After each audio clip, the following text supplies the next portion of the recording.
Sora AI is dead. OpenAI is shutting down their video app and is pivoting to coding and robotics. In short, after making this video months ago, I win. Because I put myself against Sora and I'm still here, and it's not. Not only is this embarrassing for OpenAI, it's embarrassing for Disney because they cut a $1 billion deal to allow OpenAI to use their characters. Disney, who have protected their IP religiously for 100 years, to the point of suing a grieving father for daring to put Mickey Mouse on his child's gravestone, opened their IP for the first time ever for use with another company like this in a way that was not restricted.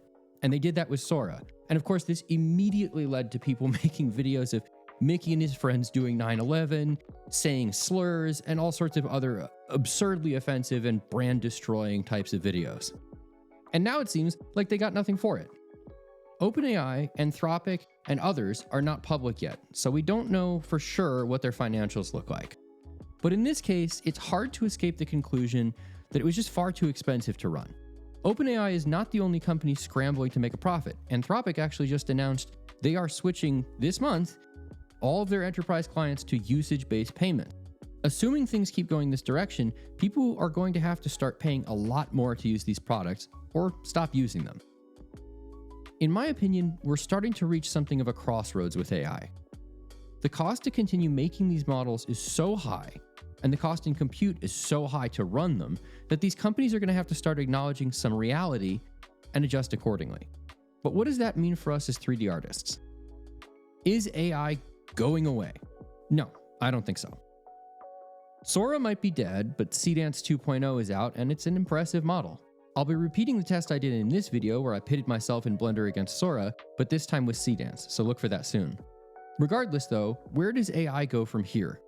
Is it going to replace us? Is everyone out of a job? Because it does seem like things are turning a corner, but if it's not going away, what happens next? I don't think so with that either.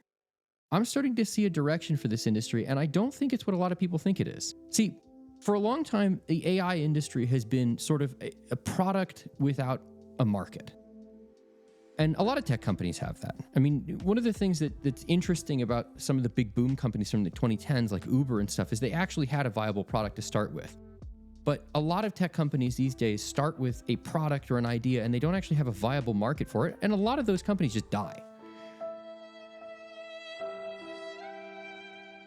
But these ones I don't think are going to. I mean, OpenAI might, but that's a whole other story. That has more to do with Sam Altman being incapable of telling the truth than it does with the product itself. And I think the issue here is this. These companies are trying to make a product that they claim will replace everybody. And I don't think that's going to happen. I think the product itself has proven that it's not capable of that. Here are the problems that I'm seeing right now with the product itself. And this is what's preventing it from being viable on its own. And if you understand that, then you can understand a lot of where it's going. First, AI models are enormously expensive to train and to run. Diffusion video models especially. These costs will come down, but only so much. Also, the context window for the video they're capable of creating is very short, so they tend to break down in longer shots, leading them to only be useful for creating short-form content, slop, and propaganda. Second, the training data contains an enormous amount of stolen or copyrighted work. There's no way around this short of cutting deals with the copyright holders or dropping the data from their dataset, which would reduce the capability of the subsequent models that they train on that now more limited dataset. Third, content created solely with AI is uncopyrightable per recent US court decisions. Obviously, no company wants people to be able to use their ads at will however they want. Finally, AI is really unpopular. Like, really unpopular. AI slop has become the new common parlance to describe low-quality content or products, sometimes even content that doesn't use AI. So using AI in itself is a brand risk. So what uses of this technology can actually avoid these issues? Tools. Video models don't make great original content, but they excel at making annoyingly complex or difficult transitions in traditional video editing a little bit simpler or faster to execute. Now, if you want full control over those transitions, you won't really get that with an AI model because it's still just a lever you pull and you get a somewhat random output out. But if you're trying to put together a lot of semi-creative 3D transitions, this could maybe be a thing where the model works. There's also useful stuff like character or background removal.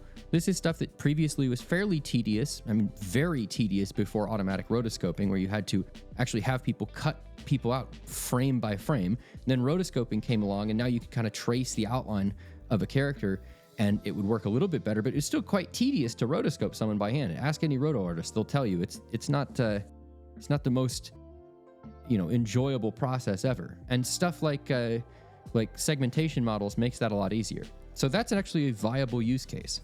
On the 3D front, there's a few tools in development that will actually help us artists with boring stuff like retopology. There are also motion tools like Cascader that take human inputted poses and use AI to enhance the tweening of the poses, giving them a more realistic movement with a lot less tweening and fiddling and overall work. But ultimately, because it's outputting animation data, the artist still has full control. So if they don't like the tweened motion that the AI produced, they can go in and adjust it.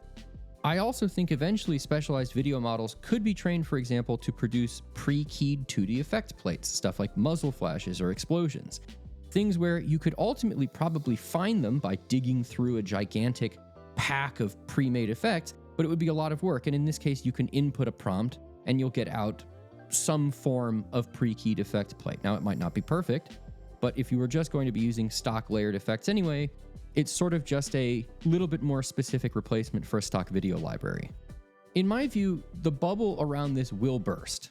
And what will emerge from this will be a more serious and powerful set of tools that individual artists can actually use to accomplish more with less effort. But until companies realize that chasing a product that attempts to automate all human creativity is a fool's errand and that people really, really hate it, the internet will be filled with a fire hose of slop like AI Fruit Love Island. The dot-com bubble produced Google and Amazon. But at the time the dot-com bubble burst, people genuinely thought pets.com was going to be worth billions of dollars. So when people talk to you like they know exactly what the future of this technology is going to be, take that with a gigantic grain of salt. Myself included. These are my opinions on this technology as someone who's worked a little bit with it and as someone who's worked in the artistic field and 3D for a really long time. That doesn't mean I know everything. I don't. I could be completely wrong about this, and I'm really curious to see what other people who have worked with this have to say about it in the comments. To me, the way a new technology looks in its initial bubble phase almost never is how it ends up looking long term. I've given the example of the dot-com bubble and pets.com. There were numerous other companies that all they had was a domain name, or sometimes not even a domain name, sometimes just a concept, and they got $1 million valuations, and then they went away. And people lost, there were people who were millionaires who lost everything they had. And there were people who were millionaires for a week and then back to exactly what their net worth was before. Bubbles are crazy like that.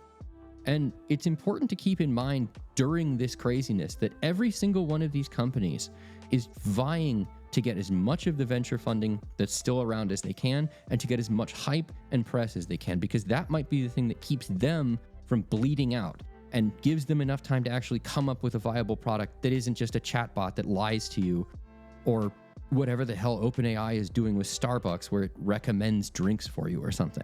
The lifeblood of these companies is attracting funding, and the way they attract funding is by being as loud and boisterous as possible. So when you see an article that says, CEO predicts AI will lay off 100% of workers by 2030, look closely at the article. Is it the CEO of an AI company? Because if the CEO of Nabisco told you every single household has to be consuming Oreos by 2030 or you'll be left behind, would you take that seriously? I wouldn't. So take this stuff with a grain of salt. Don't just panic when you see a headline. Look at the headline. Look at where the information is coming from and ask yourself, who benefits from this? And then think about what these tools could actually be. Think about your workflow. Think about things that would benefit you if the tools actually got good. And look at the areas of the technology related to that are developing. If you're going to spend time learning this stuff, you should do it on areas that are going to help your workflow. Don't just panic and learn every single thing about every chat model that's available, because you're just going to be wasting time learning that specific stuff. Don't not learn the technology. You should still learn new stuff, but you need to think pretty carefully about how it fits into your workflow before you take that plunge. And finally, if you think this information has been useful, don't forget to subscribe to the channel so that you don't miss the next video. And let me know where you think this bubble is headed, or even if it is a bubble, in the comments. That's it for this one. And remember, never stop learning.